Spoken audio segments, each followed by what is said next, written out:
Bismillahirrahmanirrahim. Assalamualaikum warahmatullahi wabarakatuh. Alhamdulillah. Alhamdulillahi rabbil alamin. Wassalatu wassalamu ala sayyidil mursalin wa ala alihi wa sahbihi ajma'in, amma ba'du. Anak-anakku kelas 12 SMK Teknologi, alhamdulillah hari ini kita sudah memasuki pertemuan kedua dalam materi pendidikan agama Islam dan budi pekerti, yaitu tentang keadaan manusia di hari kiamat. Setelah minggu kemarin Bapak membahas materi tentang fungsi dan hikmah beriman kepada hari kiamat, insya Allah hari ini Bapak akan melanjutkan, yaitu materi tentang macam-macam kiamat dan tanda-tanda akan terjadinya hari kiamat. Baik anak-anakku, langsung saja sebelum kita belajar, alangkah lebih baiknya kita berdoa kepada Allah Subhanahu wa Ta'ala agar apa yang kita pelajari hari ini dapat menjadikan ilmu yang bermanfaat untuk kita semua aplikasikan dalam kehidupan sehari-hari. Berdoa di dalam hati masing-masing, berdoa dipersilahkan.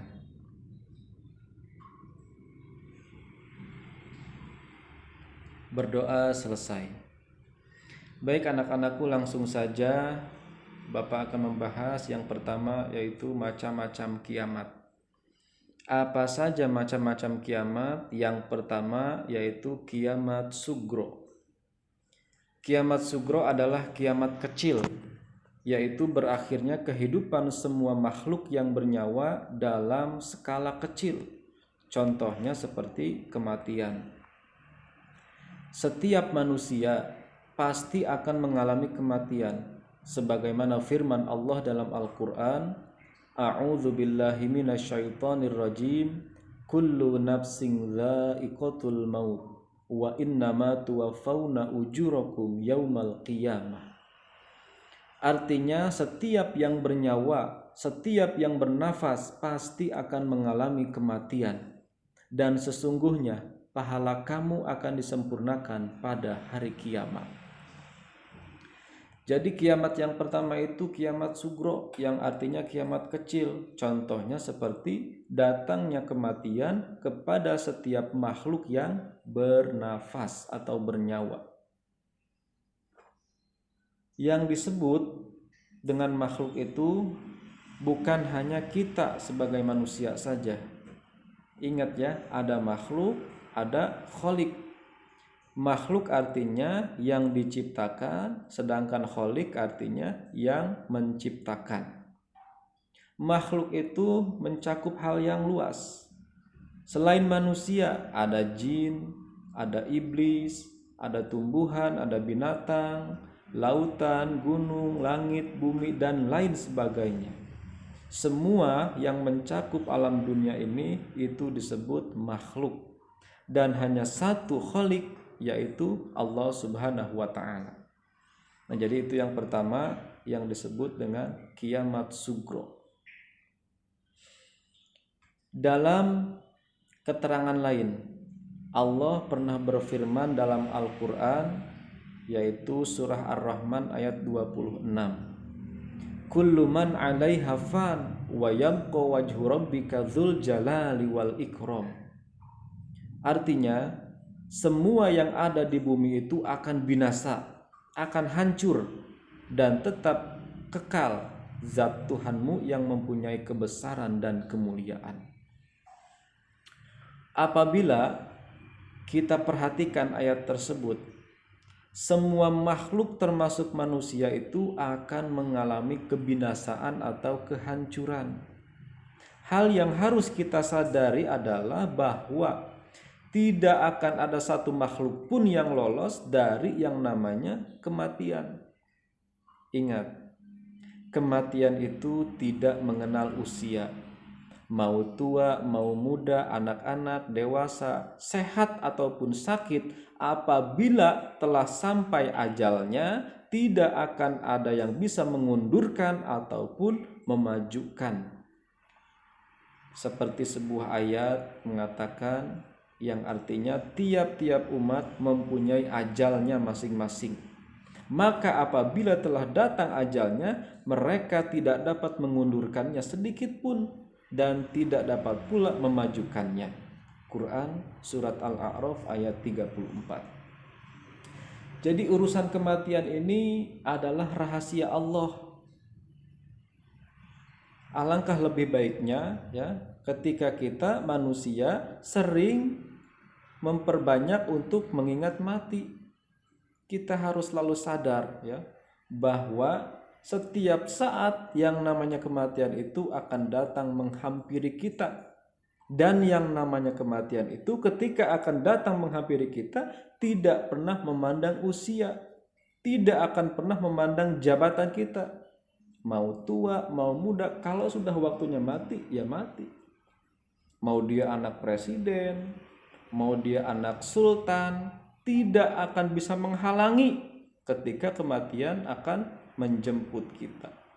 Nah, maka dari itu sebagai makhluk yang lemah, kita harus betul-betul memperbanyak untuk mengingat mati. Karena dengan kita memperbanyak mengingat mati, maka dalam hati kita akan timbul semangat untuk beribadah. Nah, jadi itu.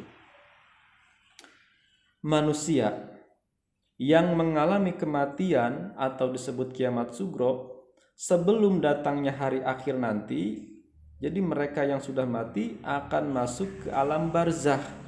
Alam barzah itu adalah suatu tempat di antara dunia dan akhirat sebagai tempat berkumpulnya semua manusia yang sudah meninggal atau mati. Walaupun kematian manusia itu berbeda-beda ya, semua akan masuk ke dalam alam barzah atau alam kubur. Orang yang matinya tabrakan di jalan akan masuk alam kubur atau alam barzah. Orang yang matinya jatuh dari pesawat terbang ke laut, tenggelam ke laut, tetap masuknya ke alam barzah. Orang yang matinya dimakan harimau atau singa atau macan, itu pun sama, mereka akan masuk ke alam barzah. Jadi semua akan mengalami melewati alam barzah. Itu yang pertama. Selanjutnya, macam-macam kiamat yang kedua itu disebut kiamat kubro. Kiamat kubro itu artinya kiamat besar.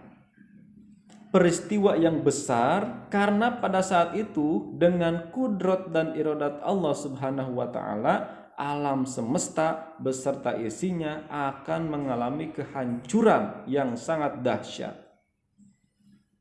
Kiamat kubro merupakan rahasia Allah dan hanya akan datang dengan sekehendak Allah. Allah berfirman dalam Al-Quran, Ya ayyuhan nasu taqu rabbakum inna zalzalatis sa'ati syai'un azim. Artinya, hai manusia, bertakwalah kepada Tuhanmu. Sesungguhnya kegoncangan pada hari kiamat itu adalah suatu kejadian yang amat dahsyat. Dalam sebuah hadis dikisahkan bahwa malaikat Jibril pernah berdialog dengan Rasulullah SAW yang isinya membahas tentang waktu terjadinya hari kiamat. Jibril bertanya kepada Rasul, Wahai Rasulullah, kapankah akan terjadi hari kiamat? Rasul menjawab, orang yang bertanya lebih tahu daripada orang yang ditanya. Hadis riwayat Bukhari. Artinya, peristiwa datangnya hari kiamat itu tidak pernah diketahui oleh makhluk. Biarpun malaikat tidak pernah tahu kapan datangnya hari kiamat. Nah, maka dari itu ya, yang harus kita tanamkan dalam hati ini ya, bahwa suatu saat nanti hari kiamat pasti akan datang. walaupun datangnya tidak diketahui. Minimal kita yakin saja suatu saat kiamat akan datang dan bumi dan alam semesta semuanya akan mengalami kehancuran secara totalitas. Jadi insya Allah ketika kita sadar yakin bahwa kiamat akan datang, kita akan mempersiapkan diri dengan memperbanyak beramal dan beribadah kepada Allah Subhanahu wa taala. Itulah yang disebut dengan kiamat kubro. Ya.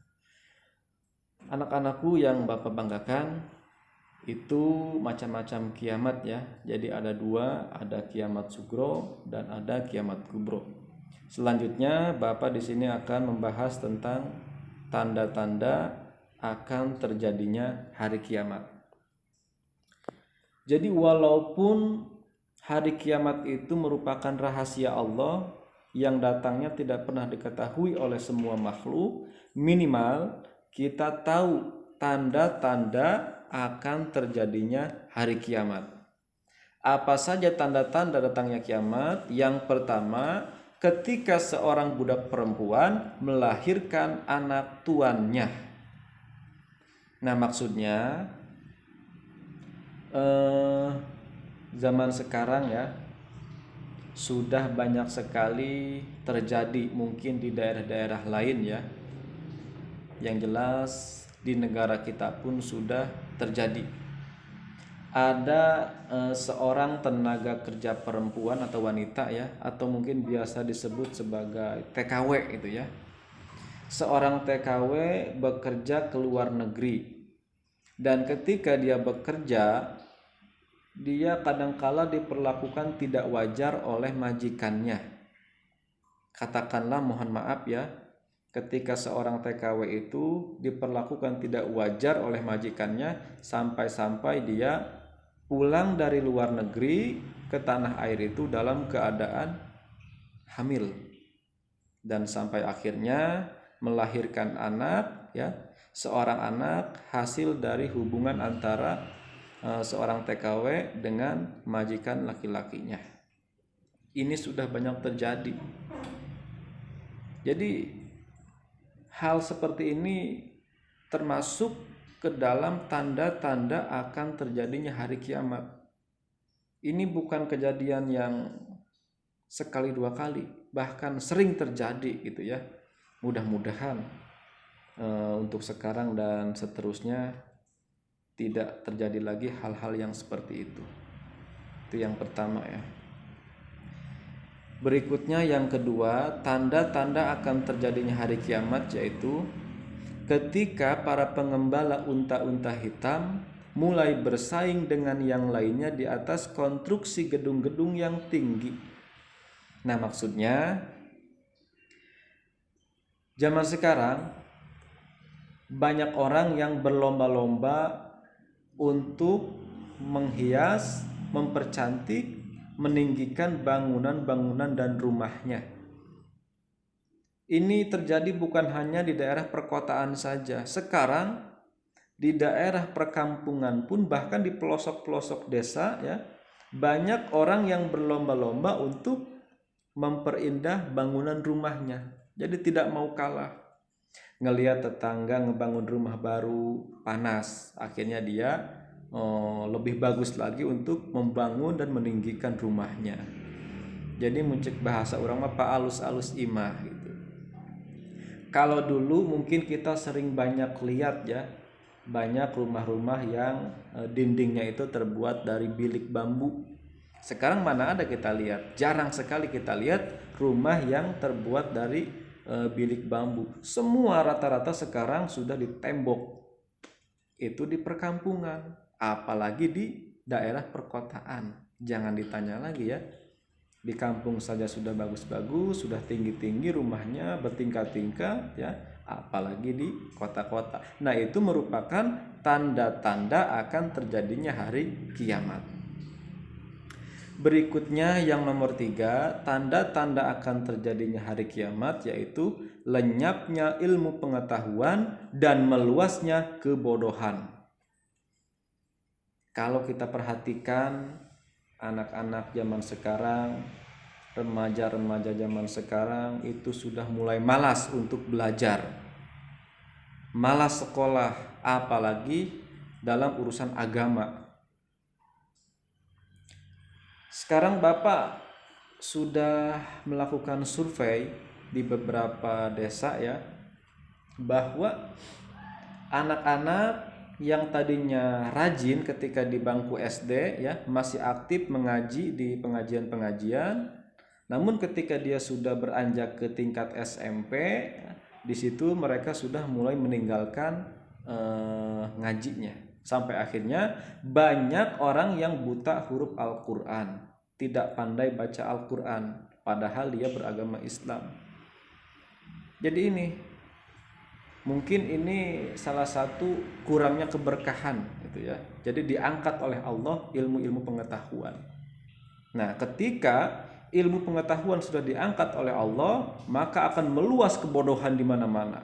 Karena orang-orangnya malas, gak mau belajar, gak mau sekolah, gak mau lagi meneruskan pendidikannya ke jenjang-jenjang yang memang lebih tinggi lagi. Itu. Jadi sudah miris gitu ya. Banyak orang-orang yang malas dalam belajar sampai akhirnya dia bodoh karena tidak mau belajar.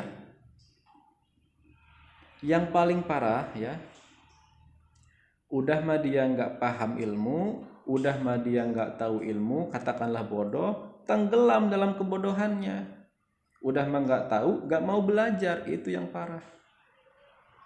Kalau kita merasa otak kita tidak pintar, ya kita harus rajin belajar. Jangan sampai kita nggak paham ilmu, nggak tahu ilmu, malas pula belajar. Itu yang parah. Udah bodoh, tenggelam dalam kebodohan. Jadi tidak ada usaha, tidak ada ikhtiar untuk menghilangkan kebodohan dalam dirinya. Ya minimal kita rajin belajar gitu ya. Walaupun saat ini kita masih melaksanakan pembelajaran dari rumahnya masing-masing, tapi jangan sampai menjadi alasan untuk kita tidak belajar. Di rumah harus lebih rajin belajar. Jangan banyak main, jangan banyak melakukan hal-hal yang tidak ada manfaatnya. Lebih baik kita gunakan waktu yang sangat banyak ini dengan banyak belajar agar kita terhindar dari kebodohan. Itu yang nomor 3 ya. Selanjutnya, tanda-tanda akan terjadinya hari kiamat yang nomor 4 yaitu meluasnya perilaku meminum berbagai minuman keras. Nah, ini pun sudah sering terjadi. Kalau dulu mungkin masih mending ya, ketika sekumpulan anak-anak muda ingin meminum minuman keras, mereka tahu malu. Jadi mereka mencari tempat yang sepi, yang jauh dari keramaian, dan di situ mereka meminum minuman keras. Itu masih mending dibanding dengan zaman sekarang. Sekarang orang ya, anak-anak muda khususnya yang mau minum minuman keras itu tidak bersembunyi, malah terang-terangan di pinggir jalan. Sekarang sudah banyak anak-anak muda yang mabuk-mabukan. Sudah tidak punya lagi yang namanya rasa malu. Jadi sudah rusak gitu ya. Nah, ini yang parah gitu ya. Sudah banyak terjadi. Makanya jangan sampai ya kita selaku generasi penerus ya, jangan sampai terbawa arus yang buruk. Minimal kita mencari tempat pergaulan yang betul-betul bisa mengarahkan kita kepada hal-hal yang positif. Carilah teman yang baik, carilah lingkungan yang baik. Kalau bisa ya kita bergaul dengan teman-teman yang selalu mengajak kita kepada hal-hal yang baik.